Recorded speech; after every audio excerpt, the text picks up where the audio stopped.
ونعوذ بالله من شرور أنفسنا ومن سيئات أعمالنا من يهده الله فلا مضل له ومن يضلله فلا هادي له وأشهد أن لا إله إلا الله وحده لا شريك له وأشهد أن محمدا عبده ورسوله أما بعد قال الله تعالى في كلامه العزيز أعوذ بالله من الشيطان الرجيم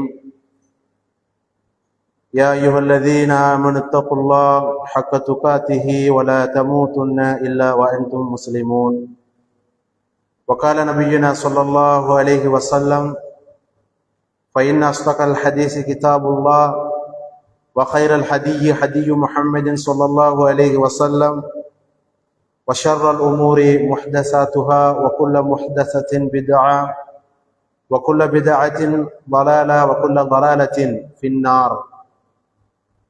அளவற்ற அருளாளனும் நிகரில்லாத அன்பாளனுமாகிய அனைத்து புகழும் அர்ஷின் ஆட்சியாளன் வையகத்தின் பரிபாலன் அந்த ரப்புல் ஆலமீனுக்கு என்றென்றும் நிறைவாக உண்டாவதாக. சலாத்தும் சலாமும் எம்பெருமானார் ரசூலுல்லாஹி ஸல்லல்லாஹு அலைஹி வஸல்லம் அவர்களின் மீதும் அவர்களுடைய குடும்பத்தார்கள், தோழர்கள், நல்லோர்கள் அனைவரும் மீதும் என்றென்றும் நிறைவாகவே உண்டாவதாக. வார்த்தைகளிலே சிறந்தது அல்லாஹுடைய வார்த்தையாகிய அல் குர்ஆன் என்றும், வழிகாட்டலிலே சிறந்த வழிகாட்டல் எம்பெருமானார் ரசூலுல்லாஹி ஸல்லல்லாஹு அலைஹி வஸல்லம் அவர்களுடைய வழிகாட்டுதல்கள் என்றும், காரியங்களிலே மிகவும் மோசமானது இந்த இஸ்லாமிய மார்க்கத்தில் மார்க்கமல்லாத புது புது விடயங்களை பித்அத்துகளை பண்ணுவது என்றும், ஒவ்வொரு பித்அத்துகளும் வழிகேடுகள், ஒவ்வொரு வழிகேடும் நாளை மறுமை நாளையில் அவனை நரகத்தின்பால் இட்டு செல்லும் என்று தனது தோழர்களுக்கு ஞாபகம் செய்த அதே நல்லுபதேசத்தை இன்றைய குத்துபா உரையில் மேலான உங்களுடைய கவனத்திற்கு கொண்டு வந்தவனாக, புனிதமிக்க ஜும்ஆவுடைய நாளில் ஜும்ஆவுடைய கடமையை நிறைவேற்றுவதற்காக வேண்டி அல்லாஹுடைய மாளிகையாம் இந்த மஸ்ஜிதில தூய எண்ணத்தோடு அமர்ந்திருக்கக்கூடிய என்றும் எப்பொழுதும் எனது மதிப்புக்குரிய பெற்றவர்களே, அன்பு வாலிபர்களே, அன்பு சகோதரர்களே, முதலாவதாக எந்த ஒரு சந்தோஷமான கவலையான சூழ்நிலையிலும் தன்னை படைத்த அந்த ரப்புல் ஆலமீன் மீது பரிபூர்ண அன்பை வைத்துக் கொள்ளுமாறும் அவனது தண்டனைகளை பயந்து கொள்ளுமாறும் எம்பெருமானார் ரசூலுல்லாஹி ஸல்லல்லாஹு அலைஹி வஸல்லம் அவர்களுடைய வாழ்க்கை வழிமுறையை எல்லா சந்தர்ப்பங்களிலும் தன் முன் நிலைநிறுத்திக் கொள்ளுமாறு முதலாவது எனக்கும் அப்பால் உங்களுக்கும் அழகான உபதேசம் செய்வதில் அளவில்லாத மகிழ்ச்சி அடைகிறேன். அல்ஹம்துலில்லாஹ். பேரன்புக்கினிய இஸ்லாமிய உறவுகளே, அல்லாஹுடைய நல்லடியார்களே, இன்றைய குத்பா உரையுடைய தலைப்பாக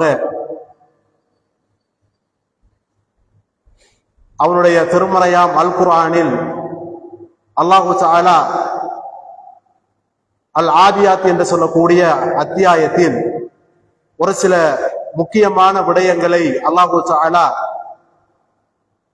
எமக்கு சொல்லி தருகிறான். அந்த விடயங்களைத்தான் இன்றைய குத்பா உரையில் மேலான உங்களுடைய கவனத்திற்கு கொண்டு வரலாம் என்று நினைக்கின்றேன்.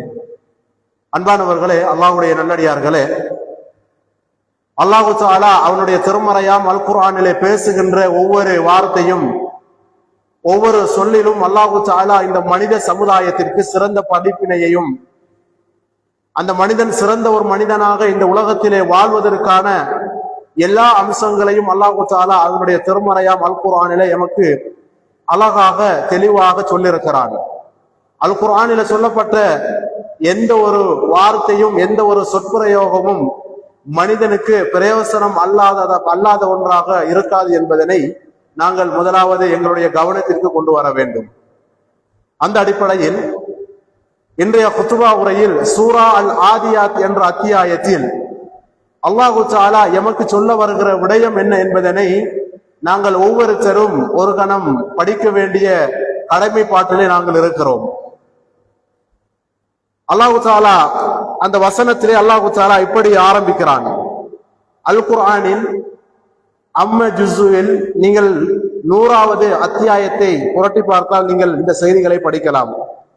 அல்லாஹ் ஆரம்பிக்கின்ற பொழுது أعوذ بالله من الشيطان الرجيم بسم الله الرحمن الرحيم والعاديات ضبحا மூச்சு திணற விரைந்து ஓடுபவற்றின் மீது சத்தியமாக ஃபல்மூரியாத்தி கத்ஹா பின்னர் தீக்குழம்பை அடித்து நெருப்பை பறக்கச் செய்கின்றவற்றின் மீதும் சத்தியமாக ஃபல்முகீராத்தி சுப்ஹா பின்னர் அதிகாலையில் விரைந்து எதிரிகளின் மீது பாய்ந்து செல்பவற்றின் மீதும் சத்தியமாக ஃபஅதர்ன பிஹி நக்ஆ மேலும் அதனால் புழுதியை கிளப்புகின்றவற்றின் மீதும் சத்தியமாக ஃபவஸ்வத்ன பிஹி ஜம்ஆ அப்பால் பகைவர்களுக்கு மத்தியில் கூட்டமாக நுழைந்து செல்பவற்றின் மீதும் சத்தியமாக இன்னல் இன்சான லிரப்பிஹி லகனூத் நிச்சயமாக மனிதன் தன்னுடைய இறைவனுக்கு நன்றி கட்டவனாக இருக்கிறான் வஇன்னஹு அலா ذلك லஷஹீத் அன்றையும் நிச்சயமாக அவனே இதற்கு சாட்சியாளனாகவும் இருக்கின்றான் வஇன்னஹு லிஹுப்பில் கைரி லஷதீத் இன்னும் நிச்சயமாக அவன் பொருளை நேசிப்பதில் அளவு கடந்திருக்கிறான் அஃபலா யஅலமு இதா புஅஸிர மா ஃபில் குபூர் அவன் அறிந்து கொள்ள வேண்டாமா மண்ணறையிலிருந்து அவற்றில் இருப்பவை எழுப்பப்படும் அந்த நாளை அவன் அறிந்து கொள்ள வேண்டாமா வஹுஸில மா ஃபிஸ் சுதூர் மேலும் இதயங்களில் உள்ளவை வெளிப்படுகின்ற பொழுது இன்ன ரப்பஹும் பிஹிம் யௌமைஇதில் லகபீர் நிச்சயமாக அவர்களுடைய இறைவன் அவர்களை பற்றி அந்த நாளில் நன்கறிந்தவன் என்ற அந்த அத்தியாயத்துல அல்லாஹ் தஆலா சுருக்கமாக சில செய்திகளை சொல்லுகிறான் அதைத்தான் நாங்கள் இன்றைக்கு கொஞ்சம் விரிவாக பார்ப்போம் இப்ப முதலாவது இந்த வசனத்துல நீங்க பாத்தீங்கன்னா அல்லாஹ் முதலாவது சொல்லுகின்ற செய்தி என்னவென்றால் வல் ஆதியாத்தி வபஹா அதாவது மூச்சு திணற விரைந்து ஓடுகின்ற வெற்றின் மீது சத்தியமாக அப்படி என்றால் அதிவேகமாக ஓடுகின்ற அதனுடைய வேகத்தினால் அதற்கு மூச்சு திணறுகின்ற அளவுக்கு அதிவேகமாக ஓடக்கூடியவற்றின் மீது அல்லாஹ் தஆலா சத்தியம் செய்கிறான் அந்த அதிவேகமாக ஓடக்கூடியது எது என்பதனை நாங்கள் பார்க்கின்ற பொழுது அல்லாஹ் தஆலா இங்க சொல்லுகின்ற அதிவேகமாக ஓடக்கூடியது குதிரை என்பதனை நாங்கள் புரிந்து கொள்ளலாம் அப்ப அல்லாஹ் தஆலா இங்க முதலாவது சத்தியம் செய்கிற விடயம் என்னவென்றால் மூச்சு திணற விரைந்து ஓடுகின்ற இந்த குதிரையின் மீது சத்தியமாக என்று அல்லாஹ் தஆலா இந்த வசனத்தை ஆரம்பிக்கிறான் அன்பானவர்களே அல்லாஹ் தஆலா அவருடைய திருமறையில சில இடங்களில அல்லாஹ் தஆலா சத்தியம் செய்வான் அந்த சத்தியம் செய்துவிட்டு அல்லாஹ் தஆலா சொல்ல வருகின்ற விடயங்களை பார்த்தால் மனிதனுக்கு மிக முக்கியமான அம்சங்களாக இருக்கும் அதே போன்று அல்லாஹ் தஆலா சத்தியம் செய்கிற விடயங்களை பார்த்தாலும் அல்லாஹ் தஆலா சத்தியம் செய்கிற விடயங்களும் மிக பலமானதாக இருக்கும் உதாரணமாக அல்லாஹ் தஆலா சூரா ஷம்ஸ்ல வார்த்தை வழங்கும் அல்லாஹ் தஆலா சூரியனின் மீது சத்தியம் செய்கிறான் வல் அருள் அதே மாதிரி பூமியின் மீது வஸ்ஸமாஇ வானத்தின் மீது அதே மாதிரி வல் அஸ்ர் காலத்தின் மீது வல் ஃபஜ்ர் அதிகாலையின் மீது அப்படின்னு அல்லாஹ் தஆலா அல் குர்ஆனிலே நிறைய சத்தியத்தை செய்வான் இப்ப அல்லாஹ் தஆலா இங்க செய்யற சத்தியம் என்னன்னா வல் ஆதியாத்தி வபஹா மூச்சு திணற ஓடுகின்ற இந்த குதிரையின் மீது அல்லாஹ் தஆலா சத்தியம் செய்கிறான் செய்துவிட்டு அந்த குதிரையுடைய இயல்பை பண்பை தொடராக சொல்லி வார பாருங்க ஃபல்மூரியாத்தி கத்ஹா பின்னர் இந்த குதிரை என்ன செய்கிறது அது மூச்சு திணற விரைந்து ஓடுகிறது அப்படி விரைந்து ஓடுகின்ற பொழுது அந்த குதிரையினுடைய கால் குழம்பிலிருந்து அப்படியே தீப்பொறிய அந்த குதிரை பறக்க செய்து ஃபல்முகீராத்தி சுப்ஹா அது மாத்திரமல்லாமல் இந்த குதிரை என்ன செய்து தெரியுமா அதிகாலை என்று கூட பார்க்காமல் பொதுவாக அதிகாலை நேரத்தை பொறுத்த வரைக்கும் எல்லா படைப்புணங்களும் ரெஸ்ட் எடுக்கக்கூடிய ஓய்வு எடுக்கக்கூடிய நேரம் தான் இந்த அதிகாலை பொழுது ஆனால் இந்த குதிரை என்ன செய்து என்று சொன்னால் அதிகாலை என்று கூட இந்த குதிரை பாராமல் இந்த குதிரை அந்த அதிகாலை பொழுதில் கூட விரைந்து பாய்ந்து செல்கிறது இப்படி அதிகாலையில் இந்த குதிரை விரைந்து ஓடுகின்ற பொழுது அந்த தூசுகள் எல்லாம் அப்படியே என்ன செய்து தூசுகளை பறக்க விடுகிறது. அப்பால் இந்த குதிரை என்ன செய்தென்றால் பகைவர்களுக்கு மத்தியில் தன்னுடைய எஜமானை கொண்டு போய் தன்னுடைய எஜமானுடைய இலக்கை அடைவதற்காக வேண்டி இந்த குதிரை பகைவர்களுக்கு மத்தியில செல்லுது. அப்ப இந்த குதிரையை பத்தி அல்லாஹ் தஆலா முதல் வசனத்துல சொல்றான். வேகமாக மூச்சு திணற ஓடுகிறது, இந்த குதிரை ஓடுகிறது, செல்லுகிறது. அதனுடைய காலில் இருந்து குளம்பில் இருந்து தீப்பொறியை அப்படியே தெரித்து என்ற அளவுக்கு அது வேகமாக செல்கிறது. அதிகாலை பொழுதில் அது விரைந்து வேகமாக செல்லுகிறது. அந்த நேரத்தில் கூட அப்படியே தூசுகளை அப்படியே இது பறக்க விடுகிறது. பகைவர்களுக்கு மத்தியில் இந்த குதிரை போய் நிற்கிறது என்ற செய்தி எல்லாம் சொல்றாங்க. அப்ப சொல்லிட்டு பாருங்க, அல்லாஹ் தஆலா அடுத்த வசனத்துல என்ன சொல்றான்னா, இன்னல் இன்சான லிரப்பிஹி லகனூத். ஆனால் மனிதனோ, நிச்சயமாக இந்த மனிதனோ அவனுடைய இறைவனுக்கு நன்றி கற்றவனாக இருக்கிறான் என்ற செய்தி அல்லாஹ் சொல்றான். நாங்க கவனிக்க வேண்டிய விடயம் இதுதான். அல்லாஹ் மேற்கூறிய வசனங்களில் கிட்டத்தட்ட 5 வசனங்களில் குதிரையுடைய தன்மையை பற்றி பேசிட்டு அல்லாஹ் ஏன் அடுத்த வசனத்துல மனிதனை பத்தி பேசுறான்? மனிதன் நன்றி கட்டவன் என்று ஏன் பேசுறான் தெரியுமா? ஒரு எஜமான் ஒரு குதிரையை வளர்ப்பான். ஒரு மனிதன் ஒரு குதிரையை அவனுடைய தேவைக்காக வேண்டி வளர்ப்பான். வளர்த்தா அந்த குதிரைக்கு என்ன செய்வான்? நேரத்துக்கு நேரம் அந்த குதிரைக்கு சாப்பாடு கொடுப்பான். புண்ணாக்கு புல் என்று அந்த குதிரைக்கு கொடுப்பான். அந்த குதிரை என்ன செய்து தன்னுடைய எஜமான் நேரத்துக்கு நேரம் எனக்கு உணவளித்திருக்கிறான் என்பதனால், தன்னுடைய எஜமான் எனக்கு உணவு தருகிறான், அவன் என்னுடைய எஜமான், என்னை பராமரிக்கிறான் என்ற ஒரே ஒரு நோக்கத்திற்காக வேண்டி இந்த எஜமானை ஏற்றிக்கொண்டு இந்த எஜமானுக்கு விசுவாசமாக இந்த குதிரை இருப்பதற்காக வேண்டி இந்த குதிரை எஜமானை ஏற்றி கொண்டு விரைந்து செல்லுகிறது. அதிகாலை பொழுதில் கூட இந்த குதிரையை அந்த எஜமான் எடுத்து ஏதாவது ஒரு பயணம் செல்வதாக இருந்த அந்த குதிரை அதிகாலை பொழுதில் கூட அந்த எஜமானை ஏற்றி கொண்டு விரைந்து போகுது. அந்த எஜமானுடைய இலக்கை அடைவதற்காக வேண்டி அது விரைந்து போகின்ற பொழுது புழுதியெல்லாம் அப்படியே அடிச்சு விட்டு போகுது. பெரும்பாலும் அந்த காலத்துல குதிரையை எதற்காக வேண்டி பாவிப்பாங்கன்னா போர்க்களத்துக்காக வேண்டி பாவிப்பாங்க. அப்ப இந்த எஜமானை இந்த குதிரை ஏற்றி கொண்டு போரில் பகைவர்களை வெல்லுவதற்காக வேண்டி, இந்த எஜமான் பகைவர்களை வீழ்த்துவதற்காக வேண்டி எஜமானை ஏற்றி கொண்டு எதிரிகளுக்கு மத்தியில இந்த குதிரை போகிறது என்று அல்லாஹ் சொல்லிவிட்டு இன்னல் இன்சான லிரப்பிஹி லகனூத். ஆனால் இந்த குதிரைக்கு இருக்கிற அந்த நன்றி உணர்வு கூட இந்த மனிதனுக்கு இல்லையே, அவன் அவனுடைய இறைவனுக்கு நன்றி கட்ட மனிதனாகவா இருக்கிறான் என்ற செய்தியை அல்லாஹ் சொல்றான். அப்ப மேற்கூறிய வசனத்தில் அல்லாஹ் குதிரையிலே உதாரணம் காட்டிவிட்டு அடுத்ததாக எங்களுக்கு சொல்லுகிற செய்தி என்னவென்றால், இந்த குதிரைக்கு இருக்கின்ற அந்த நன்றி உணர்வு கூட தன்னுடைய எஜமான் நேரத்துக்கு நேரம் உணவு கொடுத்ததனால் அந்த எஜமானுடைய தேவைகளை நிறைவேற்ற வேண்டும் என்று இந்த குதிரை எப்படியெல்லாம் விரைந்து செயற்படுகிறது.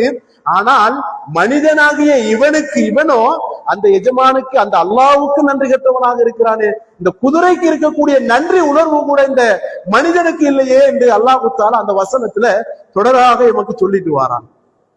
அதுக்கு அடுத்த வசனத்தை பாருங்க, அவன் நன்றி கற்றவன் என்பதற்கு அவனே சாட்சியாளனாகவும் இருக்கிறான்.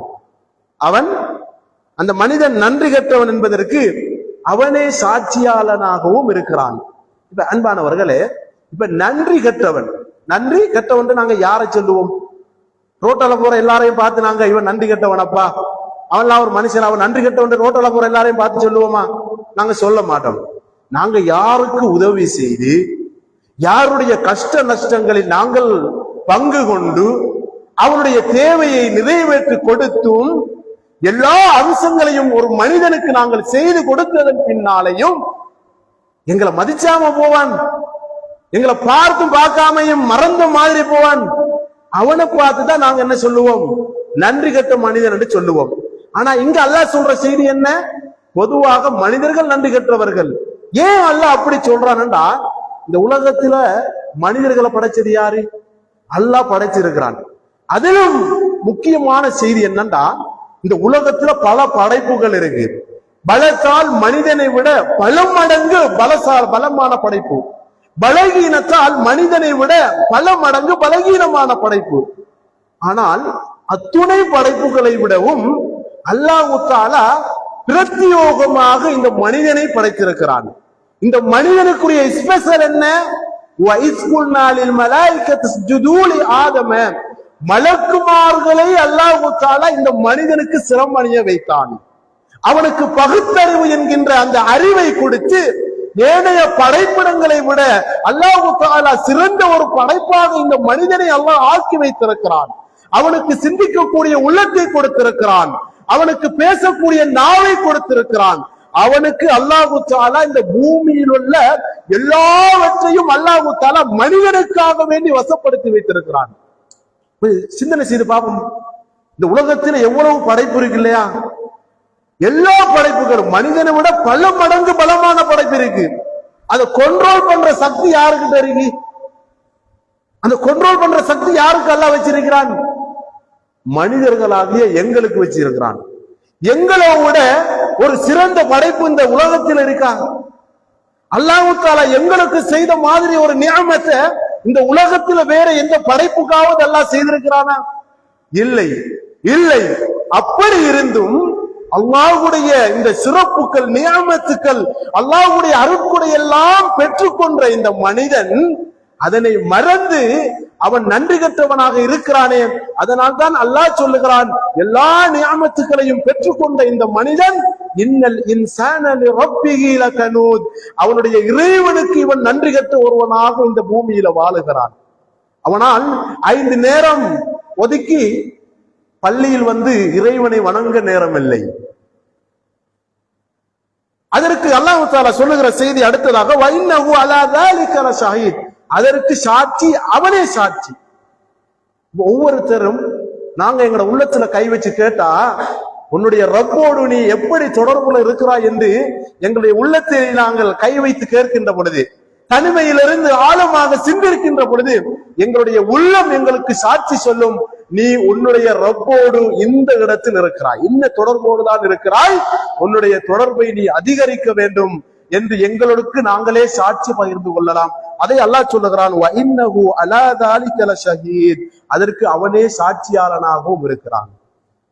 அதுக்கு அடுத்த வசனத்தை பாருங்க, வஇன்னஹு லிஹுப்பில் கைரி லஷதீத், இந்த மனிதன் அவனுடைய இறைவனுக்கு நன்றி கட்ட ஒரு மனிதனாக இருப்பதற்கான மிக முக்கியமான ஒரு காரணம்.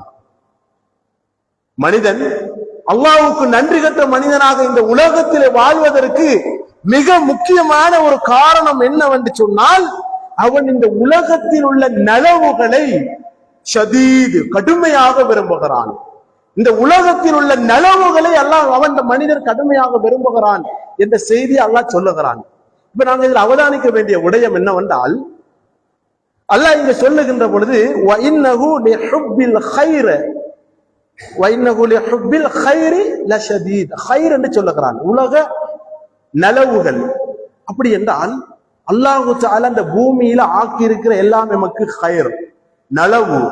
வியாபாரம் என்பது நலவு. பொருளாதாரத்தை நாங்க தேடுறது எங்களுக்கு அல்லாஹ் தஆலா கைராக்கி வைத்திருக்கிறான். பூமியில் உள்ள எல்லாவற்றையும் அல்லாஹ் எமக்காக வேண்டி படைத்திருக்கிறான். ஹுவல்லதி خلق لكم ما في الارض جميعا, இந்த மனித சமுதாயத்திற்காக வேண்டி இந்த பூமியில் உள்ள எல்லாத்தையும் நாங்க படைச்சு வைத்திருக்கிறோம். இந்த உலகத்தில் உள்ள எல்லா மனிதனுக்கும் கைர், நலவு. இந்த நலவு, இந்த கைர் ஒரு மனிதனுக்கு எப்பொழுது ஷர்ராக, ஒரு கெடுதியாக மாறும் என்றால், அந்த மனிதன் அந்த கைரை, அந்த நலவை, அல்லாஹ் தஆலா அந்த மனிதனுக்கு கொடுத்த நலவை அவன் தேடுகிற பொழுது அல்லாஹ்வை மறந்து தேடினால் அது அவனுக்கு ஷர்ராக மாறி விடுகிறது. உதாரணமாக வியாபாரம். வியாபாரம் என்பது அல்லாஹ் தஆலா எமக்கு ஹலால் ஆக்கிய ஒன்று. அது ஹலால், அது கைர், அது மனிதனுக்கு நலவு. ஆனால் ஒரு மனிதன் வியாபாரம் செய்கிறார், உதாரணமாக வியாபாரம் செய்கிறார். வியாபாரம் செய்கின்ற பொழுது அவர் 5 நேர அதானுக்கு பதில் கொடுப்பதில்லை, தொலைவாரல்ல, வியாபாரம் செய்யறாரு. அவருடைய வியாபாரத்திலே அவர் வட்டியோடு இருக்கிறாரு. ஆனா வியாபாரம் ஹலால், வட்டியோடு இருக்கிறாரு. அல்லாஹ் தஆலா ஹலாலாக்கி அந்த ஹைர், அந்த நலவு இப்ப இவருக்கு என்ன செய்யும்? ஹராமாக மாறிவிடுகிறது. இதனாலதான் அல்லாஹ் சொல்றான் பாருங்க, ஒவ்வொரு நாளும் ஜும்மா நேரத்துல நீங்க அடிக்கடி இந்த வசனத்தை நீங்க செவி உறுவீங்க. அல்லாஹ் தஆலா அவருடைய திருமறையில சொல்லுகிற பொழுது, யா அய்யுஹல்லதீன ஆமனூ லா துல்ஹிகும் அம்வாலுக்கும் வலா அவுலாதுக்கும் அன் ஸிக்ரில்லாஹ். நம்பிக்கை கொண்டவர்களே, உங்களுடைய பொருளாதாரம் உங்களை அல்லாஹ்வை ஞாபகம் செய்வதை விட்டும் உங்களை திசை திருப்பி விட வேண்டாம்.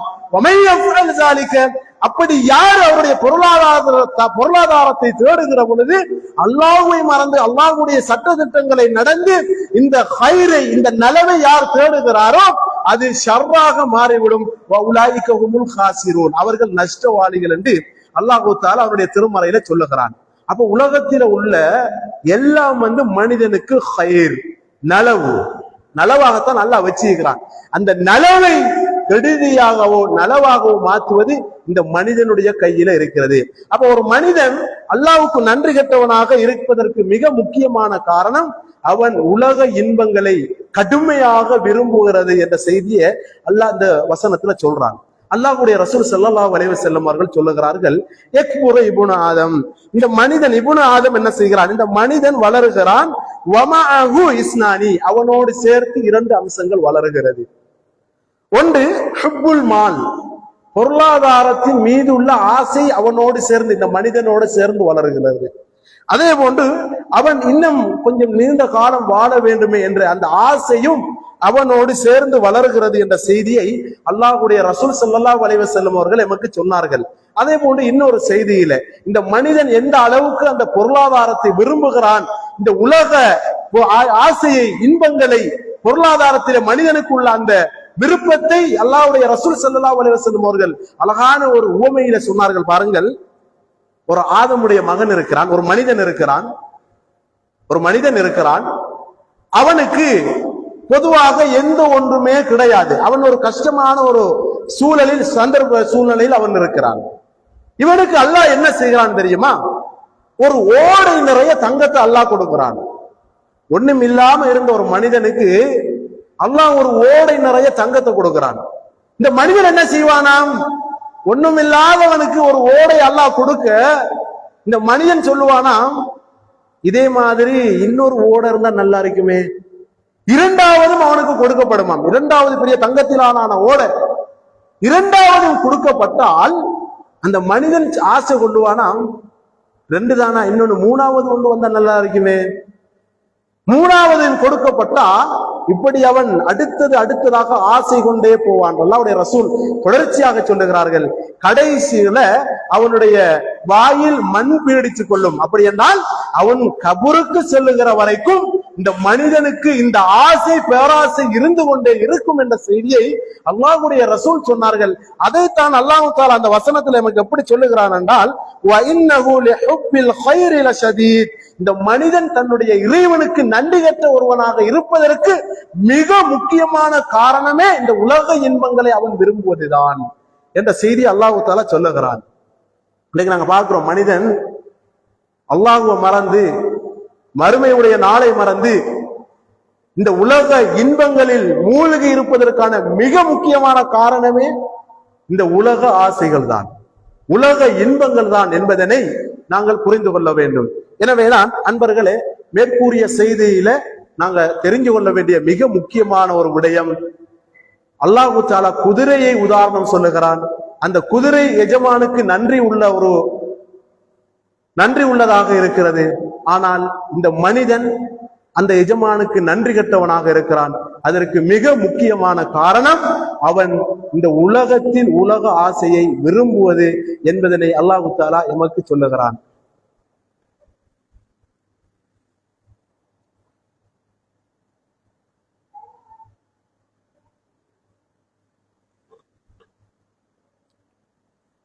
பிஸ்மில்லாஹிர் ரஹ்மானிர் ரஹீம். அன்பான இஸ்லாமிய உறவுகளே, அல்லாஹ்வுடைய நல்லடியார்களே, இன்றைய குத்துபா உரையில் சூரா அல் ஆதியாத்தில் உள்ள சில முக்கியமான செய்திகளை நாங்கள் படித்துக் கொண்டு வருகிறோம். நேரம் போதாமையினால் சுருக்கமாக அந்த செய்திகளை முடித்து கடைசியாக ஒரே ஒரு செய்தியை மாத்திரம் சொல்லி இன்றைய குத்துபா உரையை முடித்துக் கொள்ளலாம் என்று நினைக்கிறேன். அப்ப மனிதன் இந்த உலக ஆசைகளை விரும்புகிறான், அல்லாஹ்வுக்கு நன்றி கட்டவனாக இருக்கிறான். அந்த செய்தி அல்லாஹ் சொல்றான். இப்படி யாரெல்லாம் அல்லாஹ்வுடைய நியமத்துக்களை பெற்றுக்கொண்டு அல்லாஹ்வுடைய நியமத்தை பெற்றுக்கொண்டு அல்லாஹ்வை மறந்து தன்னுடைய இறைவனுக்கு நன்றி கற்றவனாக இந்த உலகத்திலே வாழ்ந்து கொண்டு இந்த உலகத்திலே வாழுகின்ற பொழுது அவன் இந்த உலக இன்பங்களை மாத்திரம் நோக்கி தனது வாழ்க்கை பயணத்தை மேற்கொண்டு யார் யாரெல்லாம் இந்த உலகத்திலே வாழுகிறார்களோ அல்லாஹ்வை மறந்து தீனை மறந்து அல்லாஹ் செய்த நியமத்துக்களை மறந்து மார்க்கத்தோடு தொடர்புள்ளாமல் யார் யாரெல்லாம் இந்த உலகத்திலே வாழுகிறார்களோ அப்படியான மனிதர்களை அழைத்து அல்லாஹ் தஆலா ஒரு செய்தியை சொல்லுகிறான். பாருங்கள். அஃபலா யஅலமு இதா பு'சிர மா ஃபில் குபூர்.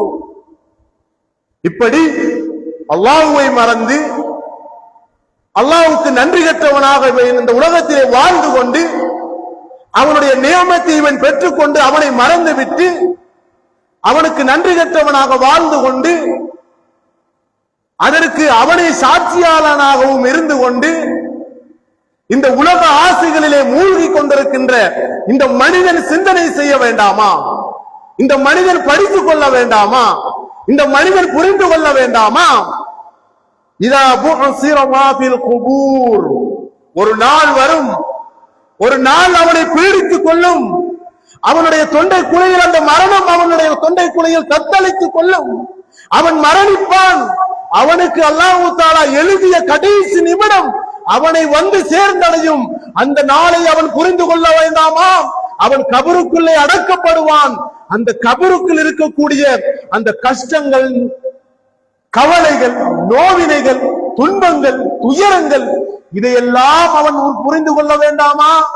அந்த கபரில் இருந்து மறுமை நாளைக்காக வேண்டி இந்த மனிதன் விசாரணைக்காக கபறுகளில் இருந்து எழுப்பப்படுகின்ற அந்த நாளை அவன் படிக்க வேண்டாமா? புரிந்து கொள்ள வேண்டாமா? அன்பானவர்களே, இன்னைக்கு ஆகப்பெரிய கைதேசம் என்ன தெரியுமா? ஆகப்பெரிய கை சேதம் என்ன தெரியுமா? இன்னைக்கு மறுமையுடைய கபருடைய வாழ்க்கையை நாங்கள் மறந்து விட்டோம். என்னவோ நல்ல அமல்களை கூட செய்தவர்களை போல, என்னவோ சஹாபாக்களுடைய அந்தஸ்திலே நாங்கள் இருப்பதை போல இன்னைக்கு மரண வாழ்க்கையை, கபருடைய வாழ்க்கையை மறந்து விட்டு நாங்கள் வாழுகிறோம். ஒரு சில செய்தியை மாத்திரம் ஒரு அல்லாஹ்வின் மீது நாங்கள் எங்களுடைய வாழ்க்கையை திருத்திக் கொள்வதற்காக வேண்டி எனக்கும் உங்களுக்கும் பிரயோசனம் அளிப்பதற்காக ஒரு சில செய்தியை சொல்லுகிறேன். உங்களுக்கு தெரியும், ஒரு நபி தோழர் சஅத் பின் முஆத் ரலியல்லாஹு அன்ஹு, சஅத் பின் முஆத் ரலியல்லாஹு அன்ஹு அல்லாஹ்வுடைய ரசூலுடைய பிரார்த்தனையை பெற்ற ஒரு நபி தோழர். இவர் இஸ்லாத்தை சொல்லி ஒரு சமுதாயமே இஸ்லாத்துக்குள்ளா வந்தது மதீனாவிலே. இவருக்கு அல்லாஹ்வுடைய ரசூல் ஸல்லல்லாஹு அலைஹி வஸல்லம் அவர்கள் நிறைய பிரார்த்தனைகளை செய்தார்கள். ஒரு சந்தர்ப்பத்தில் அல்லாஹ்வுடைய ரசூல் ஒரு போருக்கு அழைக்கின்ற பொழுது இந்த தோழர் அற்புதமான செய்திகளை அல்லாஹ்வுடைய ரசூலுக்கு சொல்லுகிறார்கள். யா ரசூலல்லாஹ், நீங்கள் நினைத்துக் கொண்டிருக்கிறீர்களா மதீனாவிலே இருக்கக்கூடியவர்கள் அவர்களுடைய வீட்டில் இருந்து கொண்டு உங்களை பாதுகாப்பார்கள் என்று நினைக்கிறீர்களா? நீங்கள் எங்களை திரும்பி பார்ப்பதை பார்த்தால் யா ரசூலல்லாஹ், எங்களுக்கு இந்த போரில் விருப்பம் இல்லாததை போன்று பார்க்கிறீர்கள் யா ரசூலல்லாஹ். நீங்கள் அவ்வாறு எங்களை நினைத்துக் கொண்டிருக்கிறீர்களா? யா ரசூலல்லாஹ், நாங்கள் உங்களை நேசிக்கின்றோம். எங்களுக்கு தேவை துனியா அல்ல மறுமை. எங்களுக்கு தேவை உலகம் அல்ல, சொர்க்கம் தேவை யா ரசூலல்லாஹ். நாங்கள் உங்களை ஏற்றுக்கொண்டது சொர்க்கத்திற்காக வேண்டி, நாங்கள் உயிருக்கு பயந்து உங்களை ஏற்றுக்கொள்ளவில்லை. யா ரசூலல்லாஹ், நீங்கள் இந்த கடலுக்குள் போய் சண்டை பிடிக்க சொன்னாலும் நாங்கள் இந்த கடலுக்குள் இறங்கி சண்டை பிடிப்போம். அல்லாஹ்வுடைய ரசூல் நிறைய பிரார்த்தனைகளை செய்தார் இந்த நபித்தோழருக்கு.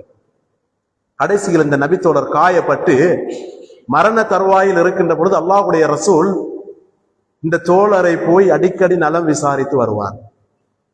ஒரு நாள் நபிகளார் ஸல்லல்லாஹு அலைஹி வஸல்லம் அவர்களிடத்திலே ஜிப்ரீல் அலைஹிஸ்ஸலாம் அவர்கள் வருகிறார்கள். வானவ தலைவர் ஜிப்ரீல் அலைஹிஸ்ஸலாம் அவர்கள் வருகிறார்கள்.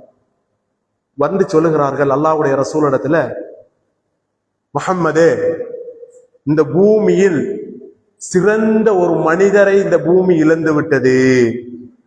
இந்த பூமி சிறந்த ஒரு மனிதரை இந்த பூமி இழந்து விட்டது. அவருடைய மரணத்தினுடைய அடுத்த மறுகணம், அவர் மரணித்ததனுடைய அடுத்த விளைவு என்ன தெரியுமா? அல்லாஹ்வுடைய அரிசி நடுங்கியது. யார் அந்த நபித்தோழர்? சஅத் பின் முஆத் ரலியல்லாஹு அன்ஹு அவர்கள். இப்படியான சிறப்புகளை மதிப்புகளை உடைய ஜிப்ரீல் அலைஹிஸ்ஸலாம் அவர்கள் வந்து நபி அவர்களிடத்திலே சொன்ன இவருடைய மரணத்தை கேட்டு அல்லாஹ்வுடைய அரிசி நடுங்கிய இந்த நபித்தோழரை அல்லாஹ் தஆலா அந்த நபி அவர்கள் கபருக்குள்ள வைக்கின்ற பொழுது சத்தம் விட்டார்கள். சத்தம் விட்டு அல்லாஹு அக்பர் சுப்ஹானல்லாஹ் என்று சத்தம் விட்டு சொன்னார்கள். சஹாபாக்கள் கேட்டாங்க, யார சொல்லலாம், இப்படியான ஒரு சிறப்பு மிக்க நபித்தோழர், நீங்க எல்லாம் சந்தோஷமா, அவர் சொர்க்கவாதி, எல்லாம் நல்லா போயிட்டு இருந்தீங்க, நீங்க கபூர்ல வச்ச உடனே நீங்க ஏன் யார சொல்லலாம் இப்படி சத்தம் விட்டீங்க? அல்லாஹ்வுடைய ரசூல் சொல்லுகிறார்கள், இந்த பூமியில நன்றாக அவதானம் ஞாபகம் வச்சுக் கொள்ளுங்க இந்த செய்தியை. இந்த பூமியில ஒரு மனிதருக்கு இந்த கபூர் விசாலப்படுத்தி கொடுக்குமாக இருந்தால், பூமியில ஒரு மனிதனுக்கு இந்த கபர் நெருக்கம் அல்லாமல் விசாலப்படுத்த வேண்டுமாக இருந்தால் அது இந்த சஅத் பின் முஆத். ஆனால் இந்த சஅத் பின் முஆதை கூட இந்த கபர் விட்டு வைக்கவில்லையே, அவருடைய கபரை அப்படியே நிறுத்தியதே அந்த கபர். அதனால் தான் நான் அல்லாஹு அக்பர் சுப்ஹானல்லாஹ் என்று சொன்னேன் என்று அல்லாஹ்வுடைய ரசூல் சொன்னார்கள். அவதானிக்க வேண்டிய விடயம் என்ன தெரியுமா? அந்த சஅத் பின் முஆத் அவர்களுக்கு அவர்களுடைய மரண செய்தி கேட்டு அரசே நடுங்கியது. அப்படி சிறப்பான ஒரு சஹாபிக்கே இந்த நிலைமைண்டா, அதெல்லாம் தாண்டி நாங்க அன்றைக்கு ஏதோ ஒரு நினைப்பு வருகின்ற போது பள்ளிக்கு வாரம், ஜும்மாவுக்கு நிறைய பேர் வாரம், வெளியே போனா அல்லாஹ்வை மறந்துடுறோம், தொழுகையை மறந்துடுறோம். எப்பாவது ஞாபகம் வந்த வாரம் இந்த கபருடைய வாழ்க்கையை நாங்க நினைத்து பார்த்தோமா? இந்த கபருடைய வாழ்க்கையை எங்களுடைய சிந்தனையில் நாங்கள் சேமித்து வைத்து கபருக்காக வேண்டி என்ன செய்து வைத்திருக்கிறோம் என்பதனை ஒரு கணம் நானும் நீங்களும் சிந்தனை செய்ய வேண்டும். எனவே அன்பானவர்களை, இப்படி நிறைய செய்திகளை நாங்கள் சொல்லிக் கொண்டு போகலாம். எனவே இன்றைய நாங்கள் ஹுத்பா உரையில் படித்துக் கொண்ட மிக முக்கியமான செய்தி, அல்லாஹ் தஆலா குதிரையை இந்த மனிதனுக்கு உதாரணம் காட்டுகிறான். அந்த குதிரைக்கு அந்த எஜமான் உணவு அளித்ததற்காக வேண்டி அந்த குதிரை மூச்சு திணறல் சத்தத்தோடு விரைந்து செல்லுகிறது. அது செல்லுகின்ற பொழுது அதனுடைய கால் அதனுடைய குளம்பிலிருந்து தீப்பொறியை அடித்து விட்டு விரைந்து செல்லுகிறது. அது பகைவர்களுக்கு மத்தியிலே செல்லுகிறது. அது அதிகாலை நேரம் என்று கூட பார்க்காமல் அந்த எஜமானை கொண்டு செல்லுகிறது. பகைவர்களுக்கு மத்தியில போய் இந்த குதிரை போய் நிற்கிறது. அதுக்கான மிக முக்கியமான காரணம், அந்த குதிரை தன்னுடைய எஜமானுக்கு நன்றி உள்ள ஒன்றாக இருக்க வேண்டும் என்பதற்காக வேண்டி. ஆனால் இந்த மனிதன் நன்றி கெட்டவன் என்று அல்லாஹ் சொல்லுகிறான். நன்றி கெட்ட மனிதர்களாக நாங்கள் இருப்பதற்கு மிக முக்கியமான காரணம் இந்த உலக ஆசைகளை விரும்புவது என்ற செய்தி அல்லாஹ் சொல்லுகிறான். எனவேதான் அன்பானவர்களே, இந்த வசனத்தை, இந்த குர்ஆனிய வசனங்களை நாங்கள் ஒரு தரம் படிப்போம். இந்த குர்ஆனிய வசனத்தை எங்களோட வாழ்க்கையில கொண்டு வருவோம். நாங்கள் அல்லாஹ்வின் பால் மீளுவோம். நிச்சயமாக அல்லாஹ் தஆலா எங்களுடைய பாவங்களை மன்னிப்பவனாக இருக்கிறான். எங்களுடைய எல்லா பாவங்களையும் மன்னித்து அல்லாஹ் தஆலா எங்களுக்கு எப்பொழுது ஒரு சந்தர்ப்பத்தை தருகிறான். நீ என்னும் பக்கம் வா, உன்னுடைய பாவங்களை மன்னிக்கிறேன் என்று அல்லாஹ் தஆலா ஒவ்வொரு நாளும் விரைவிலே வந்து எமக்கு அதாவது அடிவானத்திலே வந்து காத்துக் கொண்டிருக்கிறான். எனவே அன்பான இஸ்லாமிய உறவுகளே, அல்லாஹ்வுடைய நல்லடியார்களே, அல்லாஹ்விடத்திலே அதிகம் பாவ மன்னிப்பு தேடுவோம். வல்ல ரஹ்மான் அனைவரையும் பொருந்திக் கொள்வானாக. வ ஆகிரு தஅவாத்தி அல்ஹம்துலில்லாஹி ரப்பில் ஆலமீன். வ அகீமுஸ் ஸலாத்.